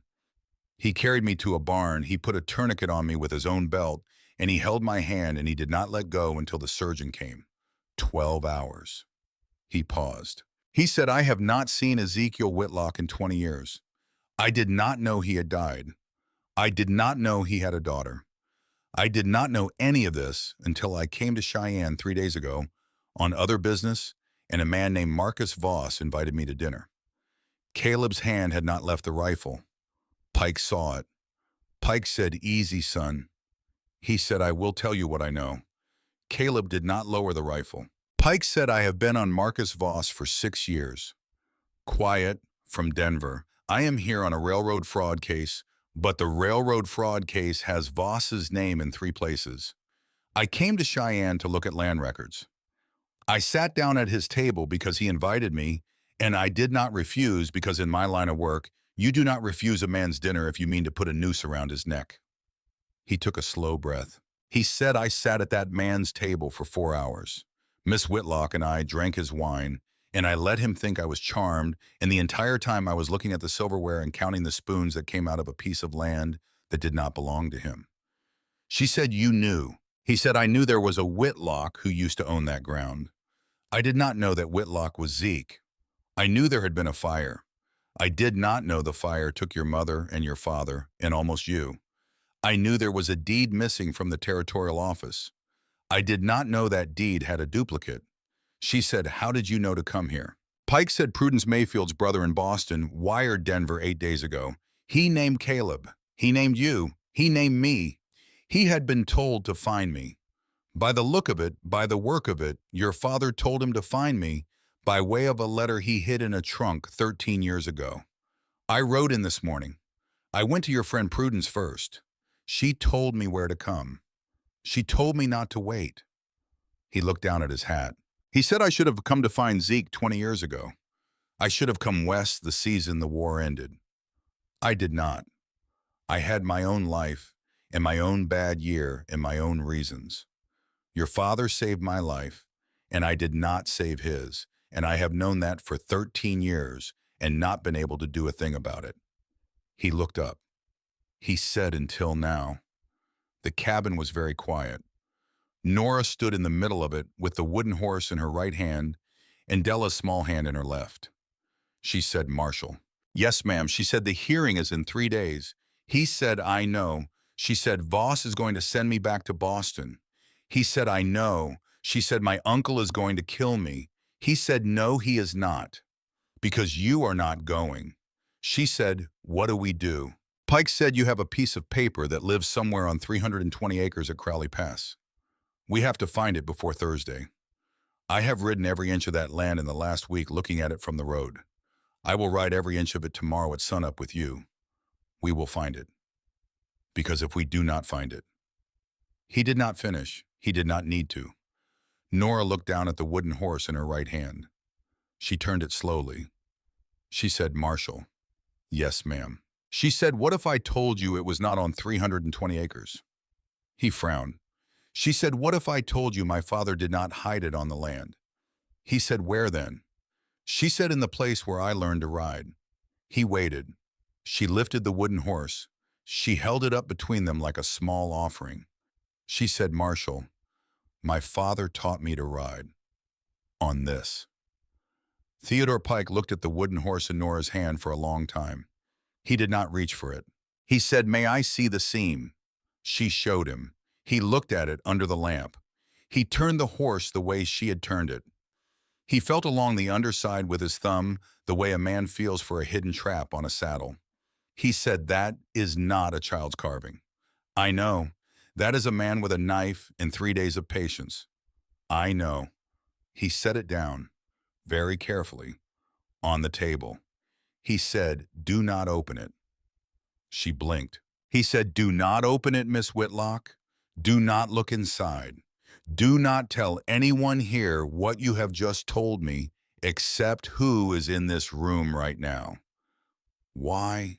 Because if I am wrong about Voss not having a man inside this cabin, anything you see goes to him by morning, and he comes here with 12 men before noon, and we never see Thursday. 2. Because if we open it now, his lawyers will say we put what we found inside it. They will say we forged it. They will say we are a band of crooks and a marshal with a grudge. He looked at her. He said, we open it before the judge. We open it on the bench. 12 witnesses, the courthouse clerk, the whole town. They watch the seal break with their own eyes. Then it is evidence and not a story. Nora's mouth went dry. She said, what if there is nothing inside? He said, then we have made our best play. She said, what if there is something inside, but it is not enough? He said, then we have made our best play. She said, what if Voss kills me on the courthouse steps? He said, that is what Caleb is for. That is what your brothers are for. That is what I am for. You are not walking into that courthouse alone, Eleanor. She closed her eyes. She had not been called Eleanor by an older man in 13 years. She had not been called Eleanor with kindness since her father had pushed her out a window. She said, all right. She said, all right, Marshal. She said, until Thursday. Pike said, until Thursday. He bowed slightly, old style, the way men of his generation had been taught to bow to women in the war. He said, I will sleep on your floor by the fire and consider it a kindness. Caleb finally lowered the rifle.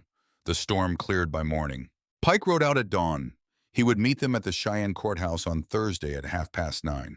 He would not be seen with them between now and then. He would not be in town until the hearing began. He would ride in alone through the back and walk up the courthouse steps after the doors were already open. That left 2 days. 2 days of nothing. 2 days of waiting. 2 days of cooking and chopping wood and feeding Della and not opening the wooden horse. 2 days that lasted both of them about 112 hours. Asa healed slow. Jed brought in firewood. Della made Nora braid her hair 4 times a day. The wooden horse sat in the middle of the kitchen table where anyone could see it, and where it began to feel somewhere around Wednesday morning like a fourth person at every meal. Nora did not open it. She did not even touch it. She left it sitting in the lamplight like a small wooden judge. Wednesday night came. The hearing was 12 hours away. Della had been put to bed at 8. Jed and Asa had gone out to walk the perimeter one last time. Caleb sat by the fire with his elbows on his knees and his hands hanging loose between them. Nora sat across from him. She had not been able to eat supper. She had not been able to read. She had not been able to do anything except sit and stare at the fire and feel something in her stomach that she had not let herself feel since Boston. Fear. The plain child sized in the dark of the night fear that something terrible was going to happen tomorrow, and there was no way to stop it. Caleb looked up. He said, "Eleanor." She looked at him. He almost never used her name. He said it quietly. He said it the way a man says a word he has been practicing. He said, "Listen to me." She listened. He said, "Tomorrow they are going to call you a liar. They are going to say your father was a drunk. They are going to say your mother was foolish.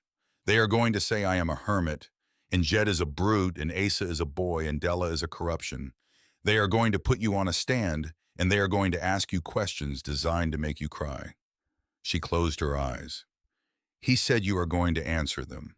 She said, "I do not know if I can." He said, "You can."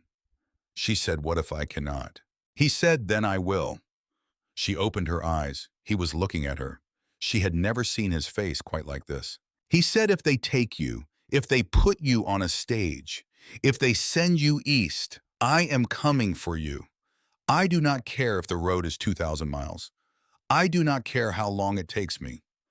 I will ride out the morning you go, and I will not stop riding until I am standing on the front porch of your uncle's house in Boston with a federal warrant in one hand and a noose in the other.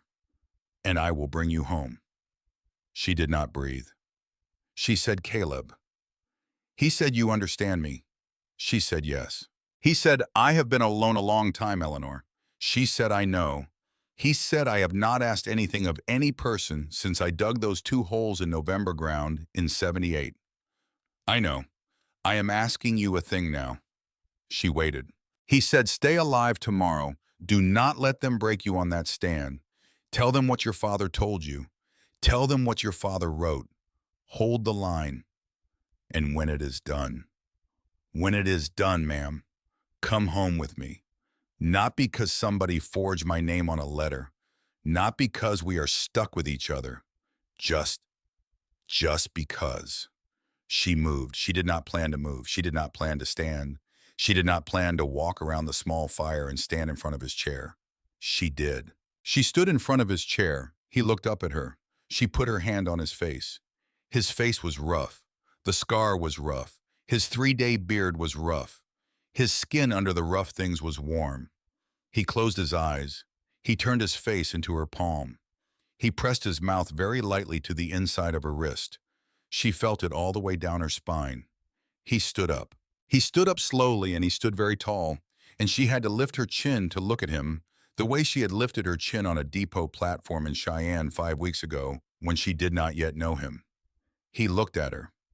He said, "May I?" She said yes. He kissed her.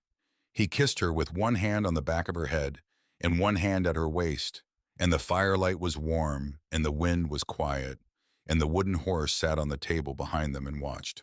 He kissed her like a man who had not kissed a woman in 4 years, and a man who had decided in the last 60 seconds that he was going to start over. And then he pulled back, and then he set his forehead against hers, and he said, "Tomorrow," and she said, "Tomorrow." She did not sleep. She lay in her small back room with her hands folded on her chest, and she watched the moon move across the ceiling, and she let herself for 1 hour imagine a life in which tomorrow she came home. Then she got up. The cabin was very quiet. The fire was down to embers. The wooden horse sat in its place on the table. She did not touch it. She walked past it. She walked to where Della slept on her quilt by the hearth. Della was awake. Della had been awake. Della sat up the moment Nora knelt down. Della said, "I have a thing." Nora said, "What thing?" Della reached under her pillow. She brought out a small folded piece of cloth, a scrap of red cotton, trimmed with 3 uneven stitches at the edge, the kind of stitching a 7-year-old does when she has spent 2 hours alone and very determined. Della said, "I made it." Nora said, "Oh." Della said, "It is a wrist ribbon, like the ladies in town wear sometimes." Nora said, "Oh, Della." Della said, "It is for tomorrow." So that. She could not finish. Della took Nora's wrist. Della tied the ribbon, slowly, carefully, with the great seriousness of a child doing the most important job of her 7-year life. Della tied a knot. Then she made a small bow. Then she patted it. Della said, "You wear it on the side that holds the Bible." Nora said, "Oh, sweetheart." Della said, "Uncle Caleb said you would have to put your hand on a Bible tomorrow. Miss Mayfield said the Bible side is the right side. So I made it for the right side. So when you put your hand on the Bible, you can see it and know I am with you." Nora gathered Della into her arms. She held her so tightly that Della made a small surprised noise. Nora did not weep. Nora did not weep because if she wept, Della would weep. And tomorrow Della was going to need to be brave. And braveness in a 7-year-old is a thing borrowed in the dark from the grown person nearest them. So Nora did not weep. She held Della instead and rocked her and kissed the top of her head. And after a long time, Della went back to sleep against her shoulder and the red ribbon stayed on Nora's right wrist. And it was still there when the sun came up. They rode into Cheyenne at 9:30. Caleb, Jed, Asa still bandaged in the wagon because he refused to be left at home. Della in the wagon with Asa also because she refused to be left at home, and because Nora had agreed after a 1-minute negotiation in which Della had not budged. Nora rode in front on Hen the bay mare. She wore the red dress, the red traveling dress she had bought in Boston, the dress she had stepped off the stagecoach in, the dress with a small clean burn mark at the hem from a barn fire, and a small clean wear point at the wrist from a child's red ribbon, and a small clean tear at the shoulder from where Asa had grabbed her on the way out of the barn. It was, she thought, the most honest dress in the territory. The wooden horse rode in her saddlebag. She had wrapped it twice in linen. She had tied the bag closed 3 times. She had not touched it since Tuesday. Cheyenne was full. The streets were full. The boardwalks were full. The courthouse steps were full.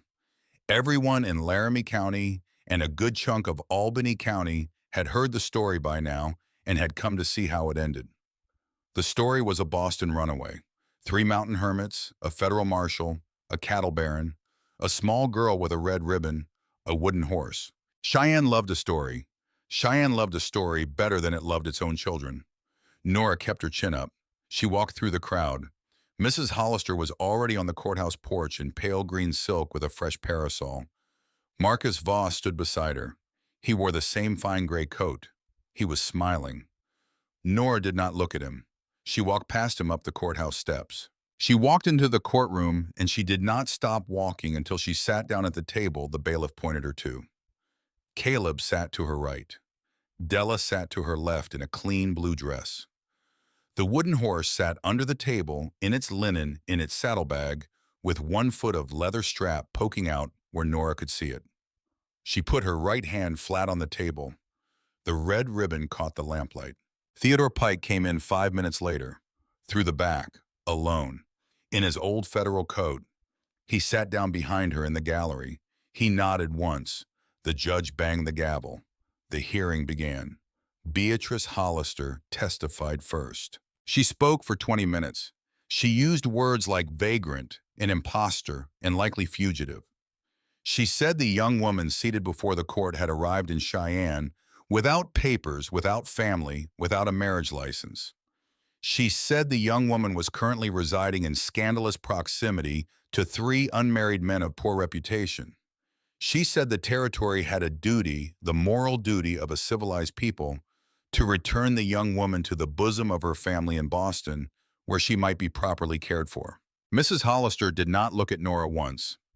Mrs. Hollister sat down to murmurs of approval from the front 3 rows. Voss's lawyer was a thin man from Denver. He produced with a flourish 3 pieces of paper. A letter from one Edmund Whitlock, a Boston paternal uncle and legal guardian of the young woman, requesting her safe return. A medical opinion from one Dr. Albright of Boston, who had never met Nora, opining that the young woman suffered from nervous melancholy and was likely a danger to herself. A forged marriage agreement bearing what was supposed to be Caleb Hawthorne's signature, which the lawyer presented as evidence that the young woman had come west under false pretenses with intent to defraud.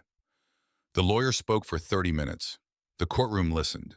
Nora watched her ribbon. She watched the small, uneven stitches Della had made. She did not let her hand shake. When the lawyer sat down, the judge looked at the Hawthorne table. The judge said, "Miss Whitlock, do you wish to address the court?" Nora stood. She did not look at Voss. She did not look at Mrs. Hollister. She walked slowly to the witness stand. She put her right hand on the Bible. The red ribbon showed.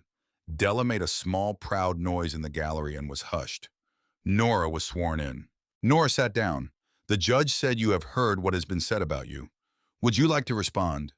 Nora said, "Yes, Your Honor." She did not raise her voice. She did not need to raise her voice. The room had gone silent of its own accord. She said, "My name is Eleanor Whitlock. I am 25 years old. I was born in 1857 in the territory of Wyoming on land my father held by deed at Crowley Pass. My mother was Margaret Whitlock of Albany, New York. My father was Ezekiel Whitlock of Boston, Massachusetts. They are both dead. They have been dead 13 years. She paused. She said they did not die of an accident. The room shifted.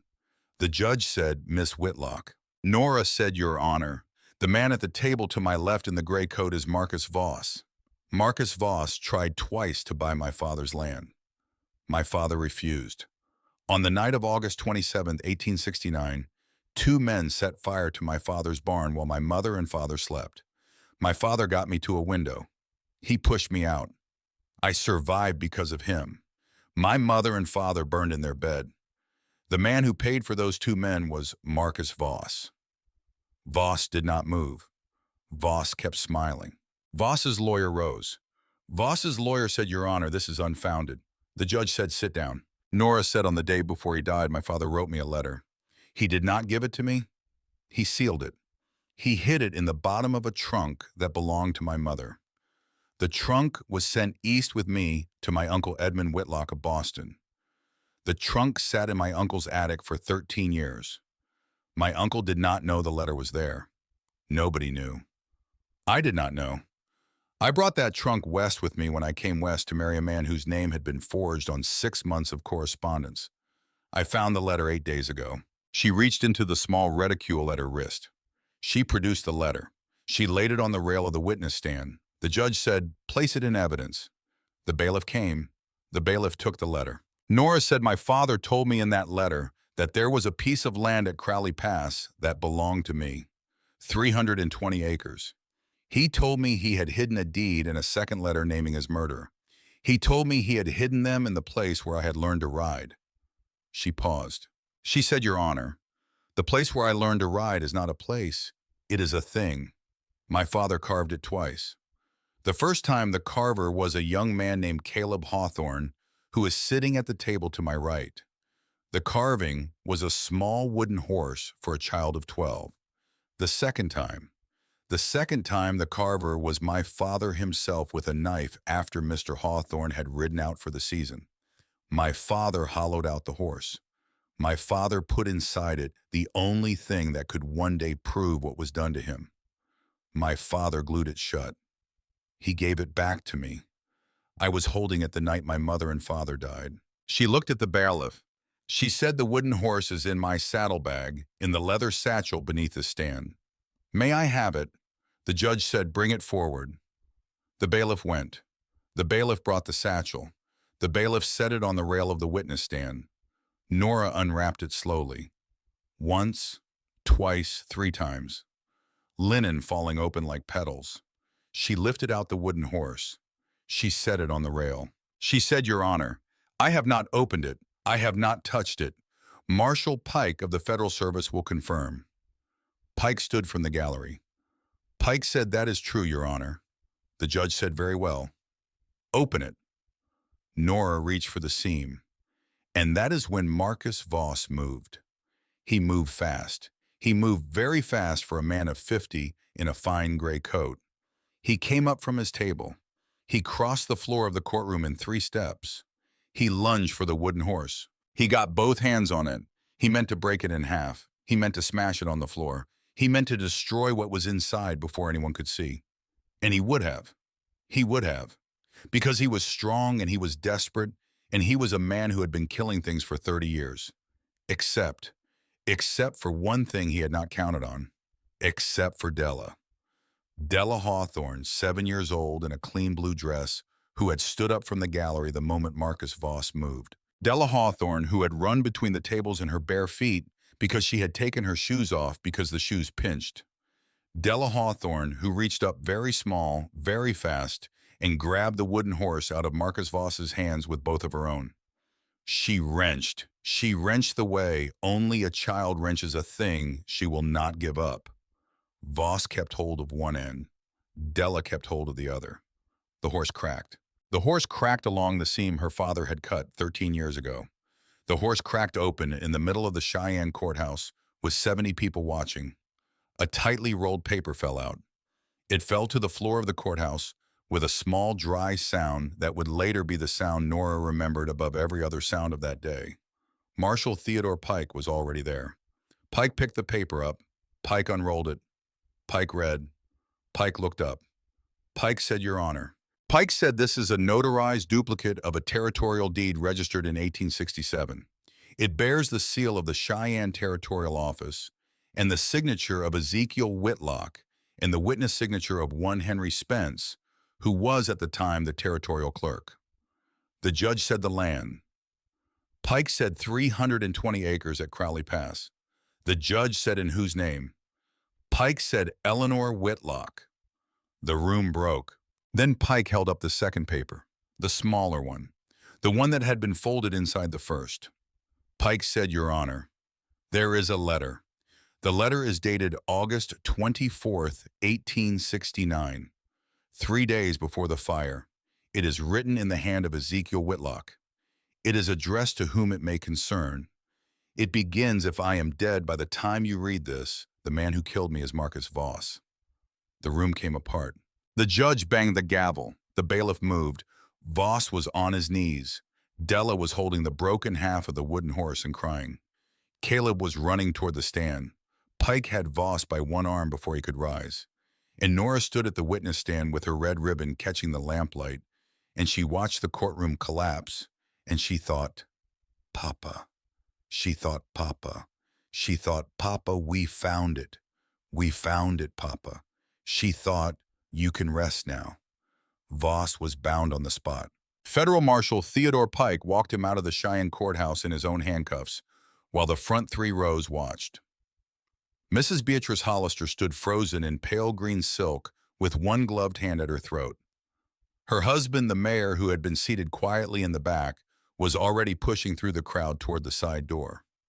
Mr. Voss did not look at Nora as he passed. Mr. Voss did not look at anyone. Mr. Voss's gray coat had a tear at the shoulder where Della had grabbed it. That tear, Nora would later learn, was the first physical wound any human being had ever managed to inflict on Marcus Voss in the territory of Wyoming. A 7-year-old in a clean blue dress. The trial in Cheyenne federal court took 6 weeks. Edmund Whitlock was arrested in Boston in November and died in a federal jail cell of a heart attack 3 days before he was to testify. The town said it was a stroke. The Hawthorne brothers, who had taken to reading the Eastern papers very carefully, said it was easier on everyone. Beatrice Hollister was named in 2 affidavits. Her husband resigned the mayoralty in early December. The Hollisters left Cheyenne by stagecoach on the day before Christmas with 2 trunks and no escort, and a great deal less silk than they had arrived with. Marcus Voss was found guilty on 3 counts of murder, 4 counts of fraud, 2 counts of attempted murder, and 1 count of conspiracy with a federal informant by way of his 9-year correspondence with a certain Edmund Whitlock of Boston. Marcus Voss was hanged in Cheyenne on the 1st of February, 1883. Nora did not go to the hanging. Della asked. Nora said, "No, sweetheart.